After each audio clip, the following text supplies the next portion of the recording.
Okay, let's talk about a couple different tools that we can use in Illustrator, specifically the stroke settings and simplify tool.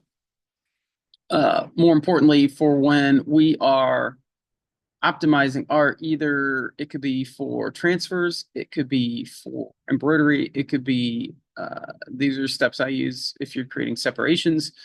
Um, but they're tools to know that will make everything better. So specifically with fonts like this that have fine points on them, sometimes you are going to want to add or thicken them up to make them work a little better for embroidery. So if we're over here in the stroke panel, um, you can add whatever stroke you want. Let's just add a 3. I'm going to make it red as well, just to make it show up a little bit better. You'll notice you start getting some weird shapes. You get these little points and these little things because it's just taking the shape that's already there and blowing it out on it to be even more. So any little nodes or nodules that are there, it's just making them even more so. So you have a couple different options, but the easiest one, 9 times out of 10 for anything like this, is in your corner settings. So in this whole stroke panel, you have the end shape of your line can be different. So like especially if you're making like a straight line and you want it to be a square straight line, you would use this one.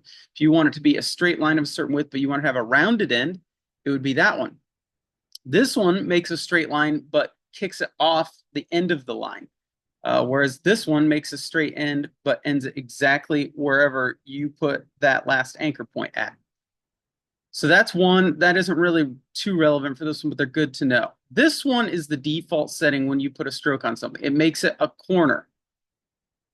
You can change that from being a corner to being rounded, and it looks like this. And it will take all those edges and soften them up and take away all those little jaggies that are there. And 9 times out of 10, for anything for embroidery, that's the one you're going to use. Now, again, not always. You need to actually understand how Illustrator and each tool works. But that is good stuff to know. You also have this one here that makes a beveled end that can sometimes be handy as well, but in most cases not. Most of the time when you're trying to thicken stuff up a little bit for embroidery, this is the one you want to use.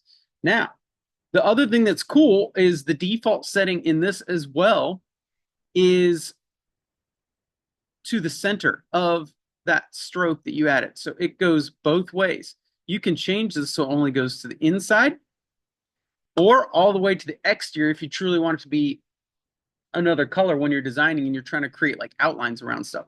So what you so that one's a good one more on the design side, but the interior one can actually be good too.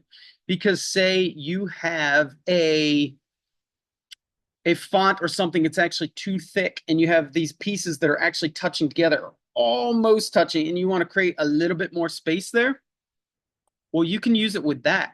And then you can use your Pathfinder tool and expand and split all these apart and select out that other color. So 9 times out of 10, if I'm doing this for embroidery, and I want to thicken it up a little bit, I would go like this and I would actually make it all the same color. And then I would expand this object, expand that way it's all one shape, use my Pathfinder tool then to make it all together as one solid. And that basically takes that and makes it thicker. But the reverse can be true, and you can do this really easily if you make it another color and you turn it to the interior. You can do the same thing. So let me drop this back to make it a little bit more clear. I'm just going to take it to, well, that's 0.2. It's probably a little less than what you can easily see. Let's go all the way to 1. I could actually say, okay, I want more space or I want something to be thinner. I can move it all to the inside and then take that object, expand. And when I do that, the color I'm going to end up deleting, I always use a really funky color. A lot of times I use a crazy red or a bright pink or something.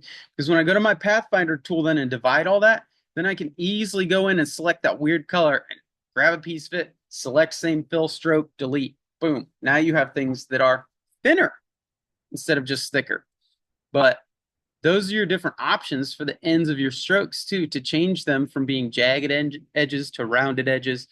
And a lot of times that rounded edge, when you're thickening something up, does take care of those really weird shapes you'll get. Now, another good tool to know about, especially if a lot of times you have taken a low res painting, maybe you've put it into a vector program, it's still got like a crap ton of like little points and nodules and nodes in it. And sometimes really detailed art, you need that. You have to keep that. But other times it's actually a simplified image. It was just a low res, and so it made a whole bunch of extra crap you don't want. An easy thing you can do, select it. You're gonna go to Object. It goes to Path, Simplify, and it will show you how many points are there already, and you can slide it up and down to make more or less. There is also an automatic setting for that too. It's just like anything automated. It's okay. But you can take it and simplify it if you want to go like this. And you'll see that changing in front of our eyes. It's making it less points. Now, you also are making it less detailed.